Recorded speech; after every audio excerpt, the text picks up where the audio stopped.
The passenger who was never there. The rain had a rhythm to it that night. Soft, steady, almost like a lullaby for the forgotten. I remember the road shimmering under the dim orange streetlights as I drove the same highway I'd driven 100 times before. Route 47 stretched long and quiet, like a forgotten memory that refused to fade. It was the kind of night that didn't feel quite real. The air was too still, the road too empty, and I was already halfway through my shift. Night driving was supposed to be a temporary gig, something to pay the bills after I left the warehouse job and before I figured things out. But somehow, months passed, then years. The darkness had become a companion. I got used to seeing the world through a windshield, always moving, never stopping long enough to deal with the things I kept pushing back. The silence was peaceful until it wasn't. That it was 2:17 a.m. when I saw her. A woman standing on the side of the road, just outside the old Esso gas station. That place had been closed for years, the windows boarded up, the pumps rusting into the ground. She stood perfectly still beneath a flickering streetlight, soaked to the bone, her coat, bright red, clinging to her as though it were trying to keep her from dissolving into the rain. I slowed down. Something in me said I shouldn't. But the way she looked at the car, like she knew it would stop. Like she'd been waiting for it. I rolled the window down. She leaned in, rainwater dripping from her hair. "Are you heading down Route 47?" she asked. Her voice was soft, melodic, but it had weight. The kind of voice that made you listen. I nodded. "Where to?" "The Rossner Hotel," she said. That made me hesitate. Everyone knew the Rossner. It had burned halfway down in '93 and was abandoned ever since. No one ever went there. Not anymore. It was the sort of place people whispered about, never talked about out loud.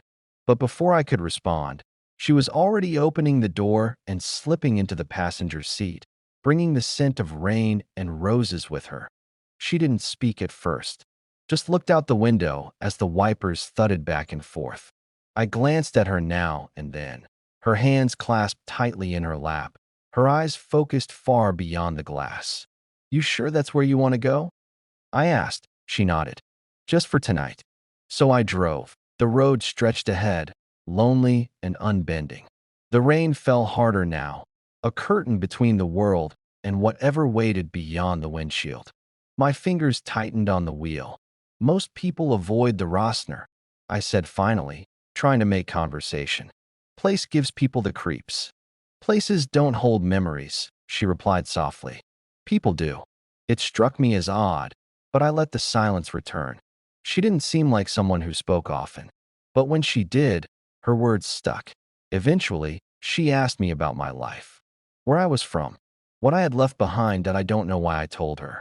I never told anyone. I spoke about my father, how he'd left one night when I was 10, no note, no explanation. How my mother stopped setting his place at the table after a week. How I hated him for years.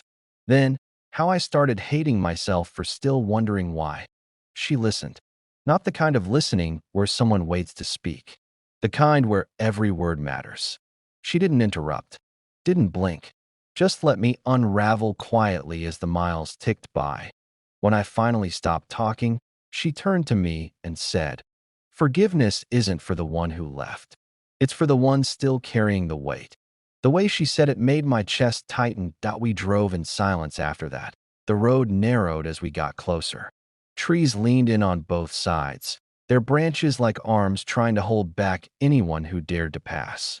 The Rossner loomed ahead, shrouded in mist and moonlight, a skeleton of its former self. I pulled into what was once the front drive. The place was exactly as I remembered it from childhood, tall, proud, and utterly broken. Vines clung to the stone like scars, windows hollow and watching. The main doors, half-charred, still stood ajar. She looked at the building and smiled. A soft, sad smile that made her seem both older and younger than she was. "Tell him I forgive him," she whispered. I turned. "Who?" But she was already getting out, red coat trailing behind her. She walked slowly toward the hotel entrance. I expected her to turn around, say something more, but she didn't. She stepped inside and was gone. I waited 10 minutes, 20 30 in '01 came back out that I finally got out of the car, walked toward the entrance. But when I reached the doors, I couldn't bring myself to go in. Something about the air, too still, too thick with memory. I felt like if I crossed that threshold, I'd lose something I wouldn't get back. So I left. The next morning, my phone rang just after I woke up. It was my sister. Her voice was trembling. "Dad's gone," she said. "He passed in his sleep last night." "What time?" I asked, though I already knew. 2:17. She said that I dropped the phone. I drove back to the Rossner that night. It was raining again. Same rhythm, same road. But when I pulled into the lot, it was empty. The doors were shut. The place looked older, as if another decade had passed overnight. I got out, walked around the building, called out, but there was no sign of her. No red coat, no footprints. I checked my car. The passenger seat was dry. The next week, I went to the county archive, looked up the Rossner, found an old article from 1991. A woman had gone missing. A maid. Her name was Eleanor Rossner, the last living heir. She was 27. Vanished one rainy night. She wore a red coat. The article said she was the one who kept the place running after the fire. They found her coat hanging on a broken hook by the front door a week later. I didn't sleep that night. For weeks after, I kept expecting to see her again. Every time it rained, I drive slower, I scanning the roadside. But I never did. Eventually, I quit the job, sold the car, moved back to the city. But some nights, when the rain falls just right, I think about her, about the Rossner, and the ride that wasn't just a ride, but a bridge. Between the past and the truth. Between the living and the memories we never buried deep enough. Some passengers never really get in the car, but they change you all the same. And some roads don't take you where you're going. They take you where you need to return. If you're still awake, maybe there's someone you're ready to forgive. Or maybe, like me, you're still driving that road, mile by mile, learning how to let go. Thanks for listening. Sleep softly now, and don't worry. Some ghosts only ride with those who need them. Here's the next psychological thriller sleep story, mysterious and ideal for nighttime listening. The man who spoke in dreams. They said the lake had secrets, not just the usual small-town whispers about old crimes or vanished lovers, but real secrets. Deep ones, things that only came up in dreams. And even then, only for a few. The town was called Windermere. You wouldn't find it on most maps. Just a few streets curled around a silvery lake, thick with fog, quiet as a breath held too long. A place where nothing ever seemed to change, where time didn't pass so much as drift. I moved there the year my life unraveled. Not with a crash, but with a quiet unraveling. Like pulling a thread from a sweater and realizing only too late that it was the one holding everything together. My name is Daniel. I used to be a sound engineer in the city. Late nights, studio lights, walls of silence interrupted by frequencies and hums. I was good at my job. I loved the quiet between sounds. But after the accident, after Leah, I couldn't hear anything the same way. Not music, not silence, not even my own heartbeat. So I packed a suitcase and left. Drove without a map until the city faded behind the hills, and the road emptied, and the world finally stopped making noise. That's when I found Windermere. It didn't welcome me. It just allowed me. There was a cottage for rent near the water. The landlord barely spoke. He handed me the keys like they were already mine. Said the place had been empty for years, though it never gathered dust. I moved in that night. The first time I heard the voice, it was through a dream. I was standing by the lake. The fog had peeled back, revealing a figure standing at the edge, not facing me, not quite real. He whispered something. Just one word. Remember. I woke up in the dark, heart racing. The whisper still echoing in my head like a sound that wasn't meant to be heard with ears. Over the next nights, it happened again. Always the lake. Always the figure. And always a different word. Forgive. Return. Wait. Each night, I wrote them down. They didn't make sense. Not then. But I couldn't ignore the pull. It was as though the lake was teaching me a new language, one message at a time. I tried asking the townspeople. The woman at the diner with eyes like old books. The man who sold firewood with hands covered in ink. They never said much, just gave me long looks and said, "Some people speak in dreams. Doesn't mean they're still here." Still here. That's when I found the story to an old news clipping, tucked inside a copy of the Windmere Journal, dated 1979. Local man drowns in lake. Claims of night whispers spark speculation. His name was Edward Finch, a recluse, said to have sleepwalked into the water and never come back. But before that, he left strange notes all over town. Words scribbled on windows, mailboxes, park benches. Just one word at a time, like breadcrumbs that no one ever figured out what they meant. Until now, because the words in my dreams, they match point one by one to as if someone, or something, was trying to finish what Edward started to so I followed them. Every dream led me to a place in Windmere. The post office, the bell tower, the rotted swing set by the old school. At each spot, I found something. Not much, just fragments. A broken locket, a torn letter, a child's drawing in fading ink, each one tied to a name. And the names matched the town's obituaries. I was collecting pieces of the forgotten. It wasn't scary. Not exactly. More like uncovering a puzzle made of memories. As if the town itself had been waiting for someone to remember what everyone else had chosen to forget. And then, on the ninth night, the man in my dreams spoke a full sentence. "You're almost there." His voice was both mine and not mine. A sound that filled my chest and echoed behind my eyes that I woke to the sound of wind chimes. Though I didn't own any. Outside my cottage, tied to a tree branch, was a message etched into wood. "Ask the water." So I did. That morning, just as the sun broke through the mist, I stepped into the lake. Cold, still, silent. I let it rise to my waist, then to my chest. I whispered into the air, "What do you want me to see?" And then the world shifted. I wasn't in the lake anymore. I was standing in Leah's hospital room. The one from the night she slipped into a coma. Machines beeping. Her hand cold in mine. I never said goodbye. But she was there now. Awake. Smiling. Whole. "It wasn't your fault," she said. I shook my head. "I should have driven slower." She just touched my face. "It wasn't about the car, Daniel. It was about the silence after." The room vanished. I was in the lake again. Soaked. Shaking. But lighter. The next night, no dreams came. And the night after that, just sleep. Real sleep. Weeks passed. The voice never returned. The town never spoke again. But every time I walked by the lake, I felt a calm I'd never known. Like the water had taken something from me. Something it was happy to carry. I still don't know who the man was. Edward? Me? A ghost? A guide? Maybe the lake speaks to those who stop running. Maybe dreams are where we hide the truth we're not ready to hear awake. But I do know this. Some places are more than places, and some whispers don't want answers. They just want to be heard.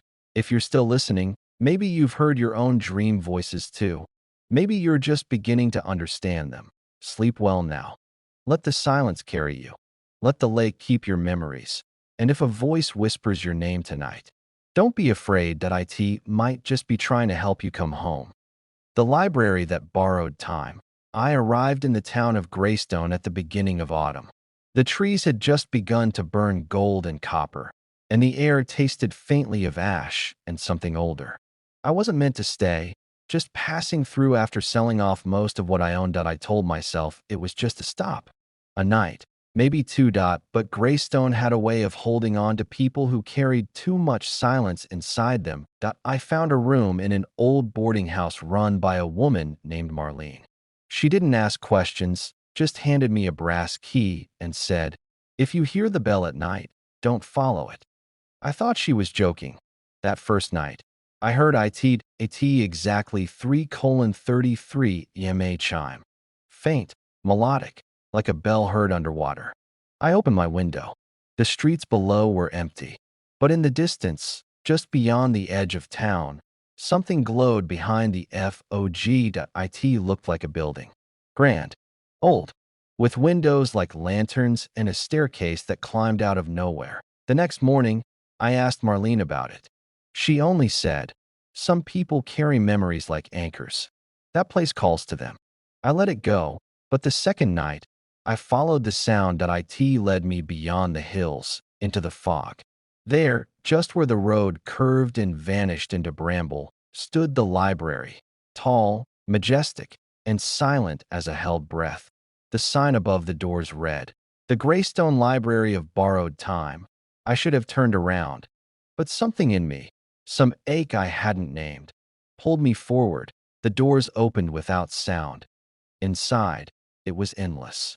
A spiral of floors and balconies, books that seemed to breathe, candles that flickered with no flame, and a desk at the center, manned by an old librarian with ink-stained hands and no eyes. "Welcome," he said, though his mouth never moved. "You may borrow, but not everything." "What kind of books do you have?" I asked. "Only the ones you've forgotten." I didn't understand then, but he handed me a single volume, leather-bound, unmarked. I opened it. My breath caught that it was my handwriting. Letters I'd written to my mother, but never sent. Pages I'd torn from notebooks and burned. Memories I'd buried. Thoughts I never spoke aloud. And names I whispered in dreams. People I had lost that I stayed in the library until sunrise. When I left, the building faded behind me, swallowed by fog. I returned to my room, shaking, the book still in my hand. Over the next nights, I went back again and again. Each time, the library gave me more. Photographs I never took, songs I'd only heard once as a child, the scent of my father's coat the night he died. But with every visit, something changed that I began forgetting things, small at first, my room number, the name of the diner waitress, what day it was. Then bigger things, my sister's face, my first love's voice, what city I came from. I brought it up to the librarian. "You borrow memory," he said. "But memory has weight, and you can't hold everything." I asked how to return what I'd taken, but he only said, "The last door." On my 12th visit, I saw it a narrow door at the top of the highest floor. No handle, just an inscription, "To give back what is not yours to keep." I stepped through. What I found was not a room, but a moment that my childhood bedroom. A snowy night, my mother reading beside me. I hadn't remembered this in decades. She was laughing, a sound I thought I'd lost forever. She looked at me and whispered, "It's okay to forget. That's how we make room for tomorrow." When I woke, the book was gone. So was the library. I stayed in Greystone a little longer. The bell never rang again. But now, when I pass someone lost in thought, I wonder, have they heard it too? Have they borrowed time from that endless place? Maybe you have. Maybe you're carrying books of your own, stories you're afraid to read again, pages that ache just to be touched. If you do hear the bell one night, just remember this. Don't be afraid of forgetting that it's the only way we ever learn to hold on. Close your eyes now. Let the memories you no longer need return to the shelves. Let the silence fill the spaces between each breath. And if you dream of a staircase in the fog, go gently. The librarian is waiting. Here's the next psychological thriller sleep story. The house that remembers you. There are places the world forgets. Houses swallowed by time. Roads that crumble into silence. Towns that vanish from maps and memories alike. But some places, they do not forget you. Even if you try. Especially if you tried. I was 17 when I first saw the house. It was nestled in a valley beyond the hills where the woods grew thick and wild, in a place my family called Black Hollow. Everyone in the nearby town had stories about that hollow. Whispers of strange lights, lost travelers, echoes in the trees. But I didn't believe any of it. I was too busy trying to escape the weight of my mother's illness, my father's silence, and the unbearable ticking of a life that felt like it was moving without me. I found the house by accident. Or maybe it found me. It was autumn. The trees had turned, the sky was bruised with clouds, and I'd wandered too far from the path after a fight with my father. My boots were soaked, my breath fogging the air. I stumbled into the clearing, and there it was, rising out of the mist like something summoned from a forgotten novel, Victorian. Greystone. Ivy climbing up the windows like veins. The gate was already open. I should have left, but I didn't. I walked the gravel path to the door, hesitated, and knocked. No one answered. The door creaked open anyway. The inside was warm, lit by lanterns that flickered without flame. Dust hung suspended in golden shafts of light. The air smelled like lavender and old parchment. I moved through the halls like a sleepwalker. The walls were covered in portraits, not of noble strangers or grim ancestors, but of people I recognized that my mother fathered me. Only different. Younger. Older. In clothes I'd never worn. In places I'd never been. That's when I heard the music. A piano, somewhere upstairs, playing the same lullaby my mother used to hum when I was sick. I climbed the steps. My hand on the rail felt cold and familiar, like deja vu wrapped in velvet. I reached the music room and opened the door. No one was there. Just the piano, playing itself, and on the bench, a notebook. My handwriting. Pages filled with dreams I'd never written, thoughts I hadn't had yet. One line circled again and again. You were always going to come back. I ran. I didn't stop until I reached the road. The house vanished behind the trees like smoke. I told myself I imagined it, and then I forgot it. For years, until my mother died. Until I came back. I was 35. A failed writer. Divorced. Broke. With nothing left to run from and nowhere to run to. I returned to the town, not for comfort, but for answers I didn't know I needed. Black Hollow hadn't changed. The hills were the same. The air still tasted like pine and nostalgia. I didn't plan to find the house again, but it found me. This time, I didn't knock. The door was already open, waiting. Inside, everything was exactly as it had been. Not older, not dustier, as if no time had passed. The portraits were still there, but now, new ones had joined them. A woman I hadn't met yet. A boy who looked like me, but wasn't. A version of me that seemed whole. The piano didn't play this time. Instead, I heard whispers, soft, steady, just beyond the edge of understanding. I followed them, room to room, and with each step, memories returned. Not dreams, memories. The summer I broke my leg climbing the abandoned mill tower, though I had no scar and no recollection until now. A winter where my mother read me books by candlelight during a blackout, but I was certain that winter never happened. The time I ran away at 15 and stayed in a stranger's barn for 2 nights, something I only remembered as I stood in the kitchen, staring at the chipped blue teacup on the shelf. The house remembered. Even the things I had chosen to forget. Even the things I had never lived. I stayed that night. I couldn't explain why. The bed was already made. The fire already lit. I dreamed of the woman from the portrait. She called herself Alara. Said she had lived in the house once. Said it remembered her, too. Said the house didn't keep time like we did. That it pulled pieces of people, versions, shadows, echoes, and held them like pages in a book with no end. When I woke, there was tea beside my bed. Hot, fresh, and I wasn't alone. She was there. Alara. Real. She spoke with the same voice from the dream. Knew things about me no one else could have known. My favorite book as a child. The Scar Under My Ribcage. The name of the girl I had loved when I was 13. As she said, the house had brought her back. But not from the dead. From the possible. She wasn't a ghost. She was a version of a life I could have had, should have had, if I had made different choices. The house didn't haunt you, she said. It offered you the rest of your story. You didn't have to accept it, but you had to face it. I stayed for days. Weeks. Maybe months. There was no clock. No calendar. Outside, the world faded.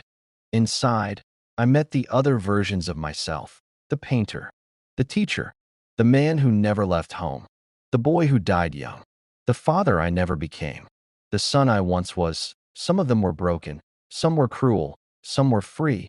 And every night, Alara returned. A little different each time. In one dream, she was my wife. In another, my sister. In one, a stranger I never dared to speak to on a train. In all of them, she was kind. Sad. Waiting. I asked the house what it wanted. It never answered in words. Only memories. Only music. Only the sound of footsteps I never made. and yet remembered making point one night. I found a door that hadn't been there before. Simple, wooden, with no handle that it opened on its own. Inside was a mirror, and in it, not my reflection, but a version of me I didn't recognize, older, confident, eyes clear. A man who had faced everything I had run from. He looked at me and said, "You're not ready to leave yet, but you will be." I don't know how long I stood there. When I turned around, Alara was gone, and I was alone, truly alone. The rooms were empty, the piano silent. Even the portraits had vanished, just me and my memories, and the house that I found the notebook again. This time, the words were mine, written that morning. "I'm ready." I walked to the front door and opened it, and outside was sunlight, the town, the year, the world as it should be. That I hadn't aged, I hadn't vanished, no time had passed. But everything had changed. That I remembered who I was, who I could have been, and most importantly, who I still could become. That I never went back to the house. That I don't think I could find it even if I tried. But sometimes, when I walk near the hollow, I hear the piano in the distance. That a faint lullaby. That a memory. That a whisper. You were always going to come back. Some places are not haunted by ghosts, but by possibilities. Sleep now. Let the versions of you that never were rest, and the version you are, rise. You are not lost. You were never lost. You were just remembering. The train that never reached tomorrow. They said there was a train that ran without schedule, tracks, or destination. A train that arrived not where you were going, but where you had already been, or perhaps where you had once refused to go. The first time I heard the sound of its whistle, I was standing on a rooftop in the middle of the city, watching the lights blink one by one beneath me like a mechanical heartbeat. It was 2:46 a.m., the hour of ghosts, of questions we try not to ask. The sound wasn't loud, just a long, slow call, like a sigh pulled through steel. That I thought it was a dream. Until the second night, when I heard it again. Clearer, closer, and the third, when I saw it. That a silver train gliding through the mist of an alley behind my apartment. Impossibly long, silent wheels rolling across a track that wasn't there. The windows were fogged, glowing faintly from within. No station, no conductor, just an open door. That I didn't step inside that night. That I watched it pass. And then it was gone. That I was 39 years old. An insomniac, divorced, distant from everyone who used to matter. I lived a quiet life filled with distractions and blank spaces. I taught literature part-time at the university. I kept to myself. I drank tea alone. I reread old letters and listened to music that reminded me of when things didn't feel so unfinished. The train returned again a week later. Same hour. Same alley. This time, there was someone standing in the doorway. An old man in a conductor's coat, his eyes like soot. He didn't speak, but he tilted his head as if asking, "Are you coming?" I stepped forward and entered. Inside, it was nothing like I expected. Velvet seats, antique lamps, wooden floors polished to a soft gleam. Each carriage lit with golden warmth, the kind you find in old cafes where time seems to slow. No one else aboard, just silence, and a single sign painted on the wall, "Final departures only." I sat by the window. The train moved. That I couldn't see anything outside, just fog, swirling with shapes that reminded me of people I had once known. My sister's laugh, my mother's hands, a dog I'd had when I was 10. Gone now. All of them. I in the next carriage. I found a photo pinned to the wall. Me and her, Emily. We were 19. Sunburnt shoulders, arms around each other, smiling like we didn't know what the world could take from us. I hadn't seen her in 20 years. That we'd fallen apart after a decision I didn't fight hard enough to stop. She left. I stayed. I told myself it was for the best. The next carriage held a different memory. My father, alone on a bench. The last time I saw him, I was 15. I had just said something cruel I couldn't unsay. I never said sorry. Never saw him again. He died that winter. The train didn't stop. Each new carriage was a different version of the past. A piece I'd buried. A door I'd closed and never reopened. But now they opened easily, softly, without judgment, just remembrance. Eventually, I reached a door at the end of the train. Brass-plated, cold, marked simply, tomorrow. I tried the handle, locked, and beside it, a note. You can't enter tomorrow until you release yesterday. I sank to the floor that I don't know how long I sat there. Time didn't pass the same way. The train didn't need clocks. It only needed memory and forgiveness. That night, I slept on one of the velvet seats and dreamed, not of loss, but of the things I never dared to hope for again. Laughing with Emily in a quiet bookstore, sharing tea with my father, reading poetry to a child whose face I didn't recognize, but who felt like home. When I woke, the train had stopped. Outside the window was the place where I first met Emily, an old library downtown, now long closed. But in the dream, it was new again. We were both there. She was smiling. The conductor appeared beside me, still silent, but he pointed toward the brass door. This time, it opened that I stepped through and found myself back in my apartment that IT was morning. Sunlight painted gold across the floor. The train was gone, but I remembered everything that I picked up my phone. I called the number I hadn't dialed in 20 years that IT rang and rang. And then, hello. Her voice, older, but still hers that I smiled. I think I was on a train, I said. There was a pause. Then she whispered, so was I. We spoke for hours, about nothing, about everything. The next night, I didn't hear the train, nor the one after, but I still look down that alley sometimes, just in case, because maybe the train isn't a vehicle. Maybe it's a choice, that a quiet chance to face what we never dared to make peace with versions of ourselves that got left behind, and to realize that tomorrow doesn't arrive by force, only by forgiveness, and sometimes by taking one more ride. If your heart feels heavy tonight, let the train carry it for a while. Close your eyes. Let the memories pass, one by one. No fear, no judgment, only motion. And maybe, when you wake, you'll find that tomorrow finally arrived, right on time. Let's continue the series of mysterious, emotionally deep night stories. Here's the next story. The library that doesn't exist. They say the mind forgets what the heart cannot bear. And sometimes, if you're very still, if the night is quiet enough, it will give those memories away to places not meant to exist. That I wasn't looking for anything when I found the library. That IT was a Tuesday, or maybe a Wednesday. The kind of day that disappears from calendars and minds alike. I had been walking with no destination, hands buried in my coat, head down, just trying to make the air feel less heavy. The grief hadn't faded, it only changed shape. My brother had died 3 months earlier, and my world hadn't found its rhythm since. That's when I saw it, that a narrow alley between 2 old buildings on Fleet Street. It was boarded up the last time I passed by, or maybe I had never really noticed it. This time, though, there was something else. A faint light coming from behind a door that hadn't been there before. That IT was wooden, dark, worn by decades of rain and sun. Above it, an old sign read, "The Library of Lost Things, Curiosity Led." Grief followed. I pushed open the door. The creak echoed like a question. Inside, warmth replaced the winter air behind me. Dust hung in golden beams of light. It smelled like paper, ink, and old time. Endless shelves rose around me, not grand like cathedral libraries, but personal, like someone had stitched together a memory from every library that ever mattered. And it was empty, and no patrons. No librarian, just the silence. I walked further, dragging my fingers across spines. Each book had a name engraved on it. No titles, just names. Eleanor Gray, Richard Bloom, Maya Adill. Hundreds, thousands. Then one stopped me cold. Daniel Whitmore. My name. I pulled it from the shelf. It was warm, almost pulsing.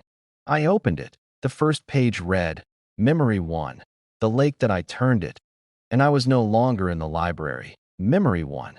The lake. I was 17 again. Summer air, sun-dappled water, the thick smell of pine. My brother, Jacob, stood by the wooden dock with a grin that said mischief was coming. Bet you won't jump in, he said, arms crossed, daring me like he always had. I'll do it if you do. We raced, of course. We always raced.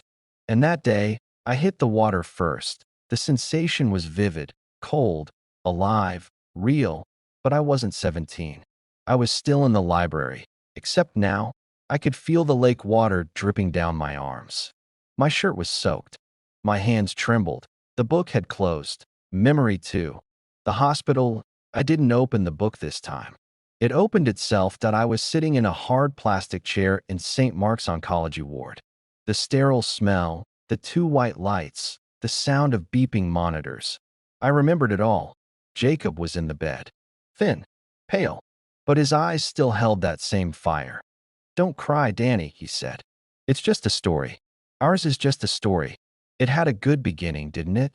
And then, as if scripted, I cried. But again, I was back in the library. The book lay open in my lap. Pages fluttered. Memory 3. The photograph, this one didn't come from a chapter. It came from a table tucked between two shelves. There was a photo frame on it, me and Jacob.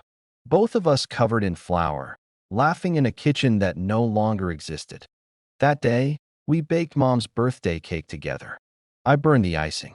He told me it tasted like melted dreams, that we laughed until we cried, that I took the frame in my hands.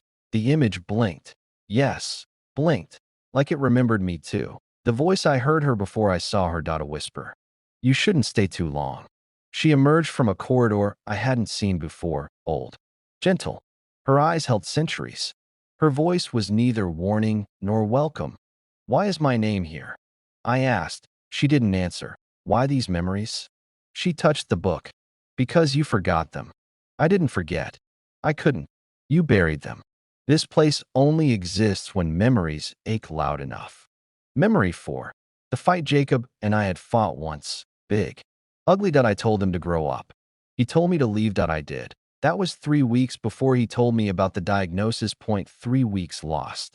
This time, the library didn't show me the fight. It let me feel it, the silence that followed, the guilt that bloomed, the nights I stared at the phone and never called, the collapse. I spent what felt like hours exploring the shelves.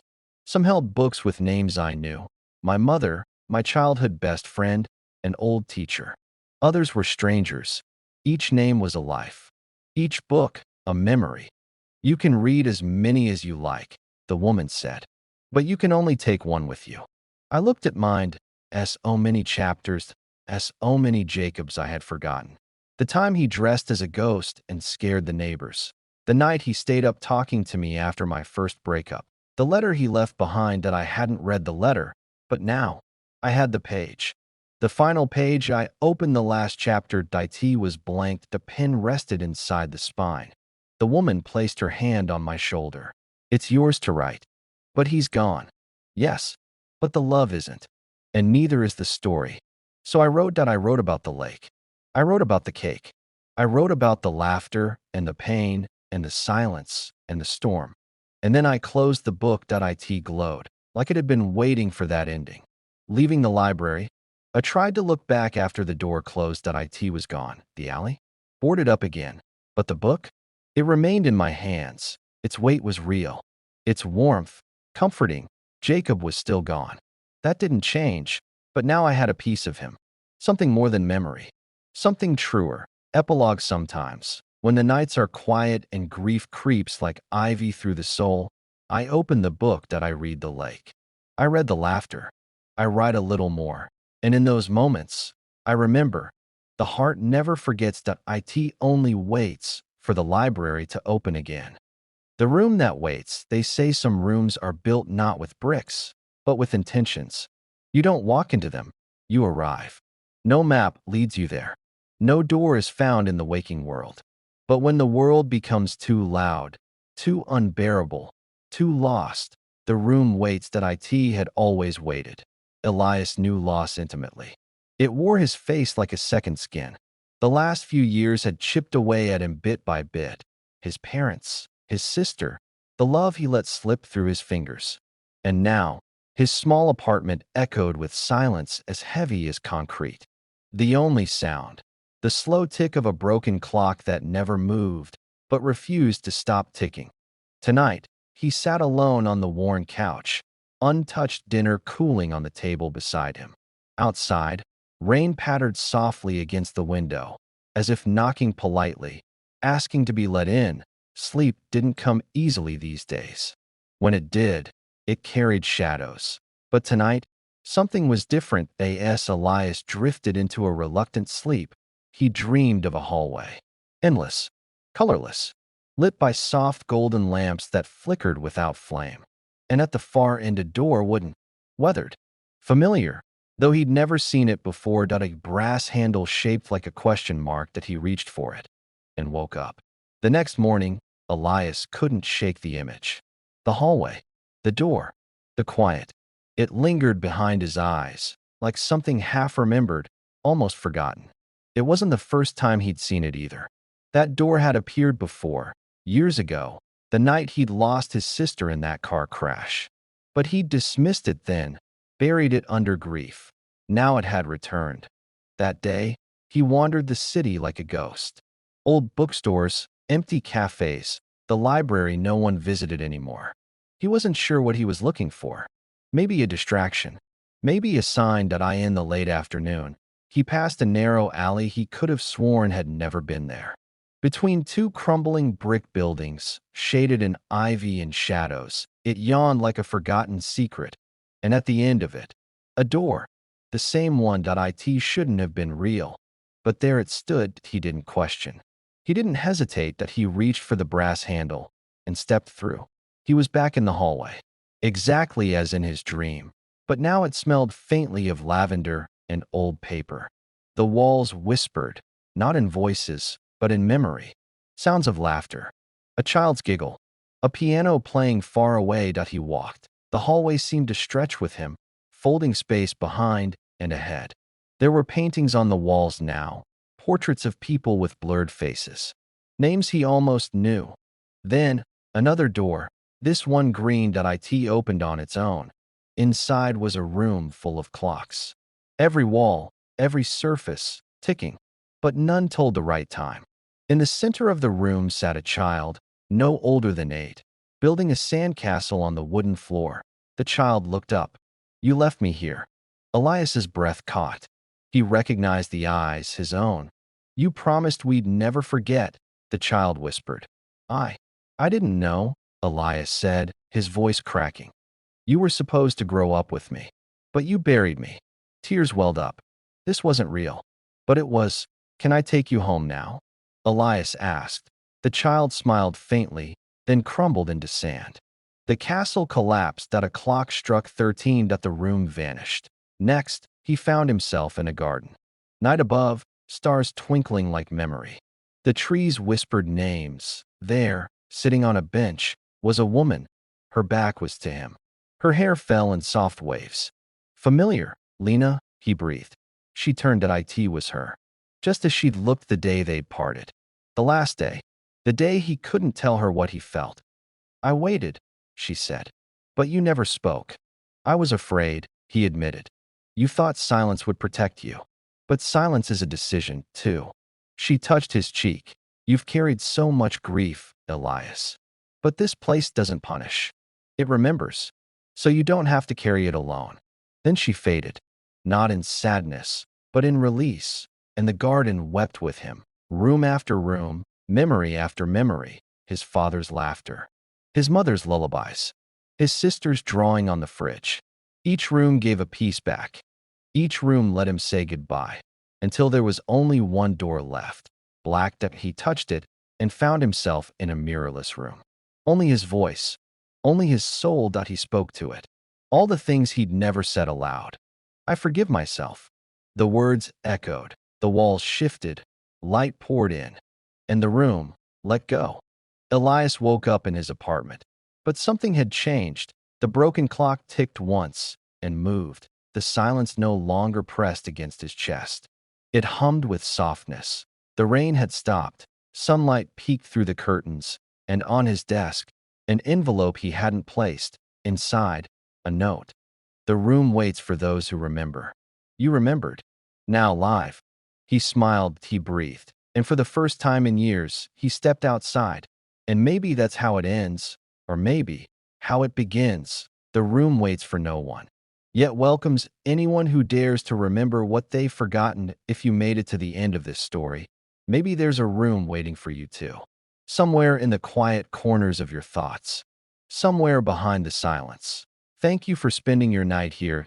If this story brought you comfort, wonder, or even a gentle ache, I invite you to stay a while. There are more stories, more whispers, more forgotten doors. Please subscribe to the channel if you'd like to hear the next one when it's ready. Until then, rest easy. Let the quiet guide you home. Good night.